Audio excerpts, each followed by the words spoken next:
Hey everyone, welcome to another video, and in this video we'll be showcasing my final Nibiru team for the highest damage I could find. Now this team does require quite a bit of skill book investment and also very specific units, so it's not something that everyone will be able to copy, but I thought I'd show it because some people might be curious on how it works and how I managed to achieve the score. Alright, so the main star of the show is Valentine Skadi, and what she does is she applies this debuff 3 times, right? So she'll remove 75% of the armor, 240% resistance, and 75% of the dodge damage reduction, right? So the boss will still have 100% mobility, but because you reduced the damage reduction by so much, it doesn't really affect your end damage. Right, it does still affect debuffs though, so that is something important to know. Then the next most important unit is the Mo.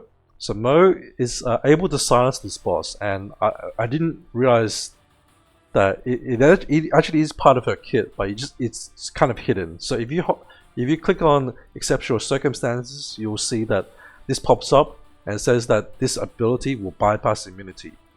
Or immunity 1, and it also ignores dodge, which is also very important because, as I said, if you dodge, if the boss dodges you, your debuffs will be halved, right? Or the duration will be halved. And also, I did try other units that silence, and none of them worked, and it's because the boss is immune to the silence or the control effects, right? He has immunity, but you can, break through the immunity with Mo, but if you make Mo move first, it will still dispel it, right? So it's a bit of a weird ability. It's immune to charm effects, but it will also dispel the charm effects, right? Because at the start of the battle, it's immune to all this, right?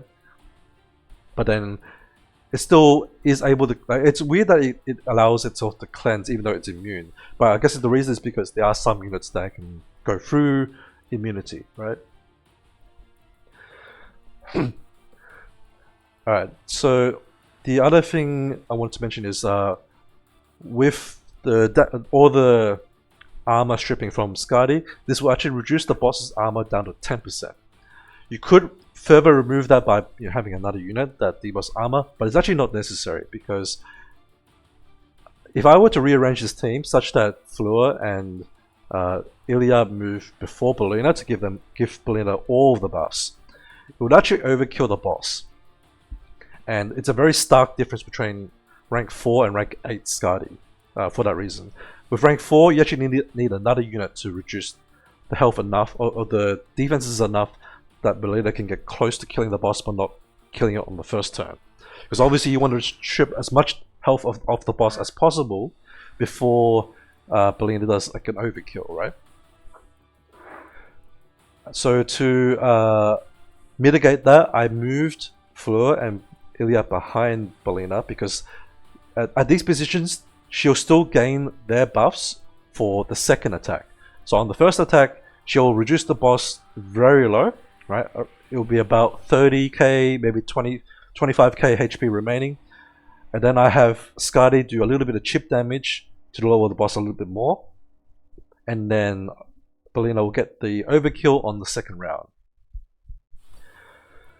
And one other thing I tried to do was try to take Farnese out of the fight, but the issue is the debuff cleansing, which means that I can't run either of these 2 debuff units first, because if I do that, the boss will cleanse on its turn, and then I'm screwed after that, right? Because I need both of these to move after the boss. And at Illya, I can't move her first because she'll buff Bolina's damage too much and it'll one-shot the boss. So then basically there's no reason to run anything but like a tank in this spot. Because there's no other unit that really benefits, or that gives you a benefit, right? Like a buff. Because if you put a support here, it means that one of your other DPS units will be first. You have to have a unit that actually takes an action, if you understand the turn ordering, for this game. So if I put in like another armor debuffer to strip more of the armor, again this will make Bolina overkill, so there's no point. So I just left it as Farnese to tank.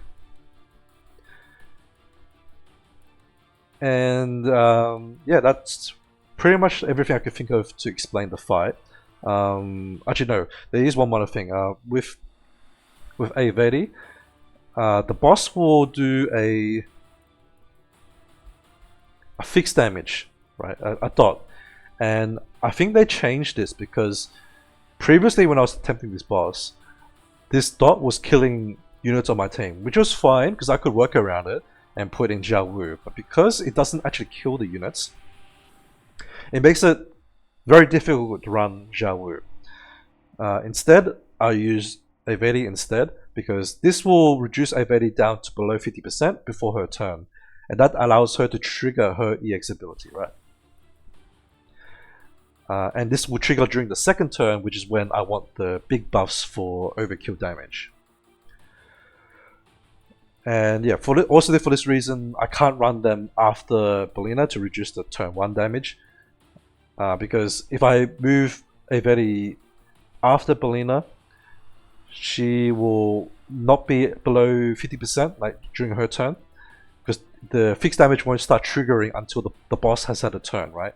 Because it activates after he has a turn while it's below 40%.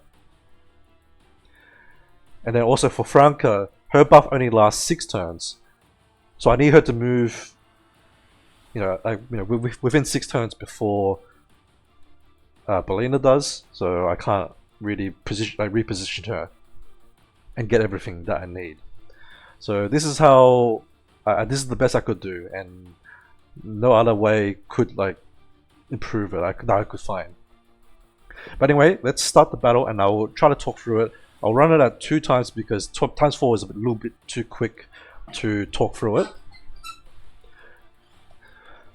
Alright, so Farnese will taunt, and then Mo will silence. Franca heals and buffs, and Skadi will reduce all the debuffs. And I'm going to try to click it after Skadi so you can see what happens. Right, so if you look at the boss, now it's down to 10% armor and it's lost most of its res, even though it's kind of irrelevant with Bolina because she ignores res anyway. But this means you could probably try to make it work with a different unit, but I don't think anyone will do enough damage to two-shot the boss and get a really high score anyway, and get it close to dying during the first round. And of course, it still has the 100% mobility. Also, I should mention, because of that, you do need to make sure that your Skadi is not too far apart from your Bolina, because the debuff will get halved, or the duration will get halved, right? I think you can probably see here, it checks status.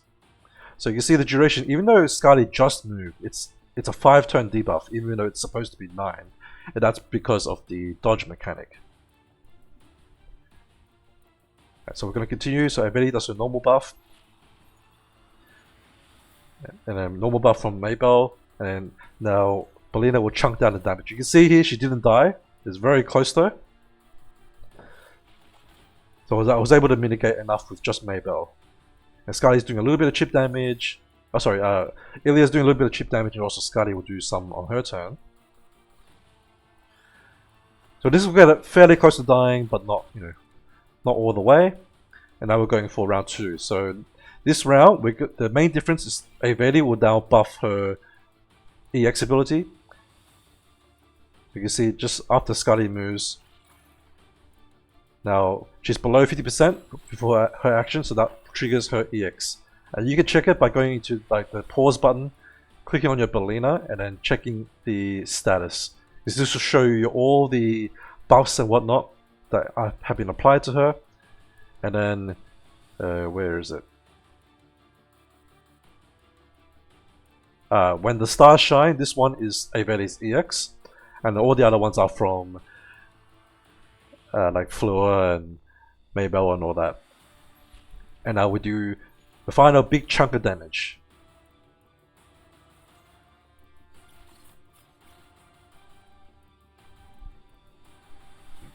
And that is the run. So that is like roughly the score I would get I mean, there's a very slight variation, which I can show you here on my scores. So you can see here, they're all fairly close, but there's a very slight variation. That's why I removed a core from from Skadi, just to make sure that it doesn't overkill, because she is doing a little bit of chip damage with with some of the buffs, right? And yeah, so that is the run. Today's score is a bit lower than my personal best, but you know, it's pretty close. Right, so that is it for this boss. I hope that is interesting and maybe gives you some ideas for future bosses on how to rearrange your team to try to max out their damage. If you have any questions, feel free to ask in the description, and I'll see you in the next video. Bye bye.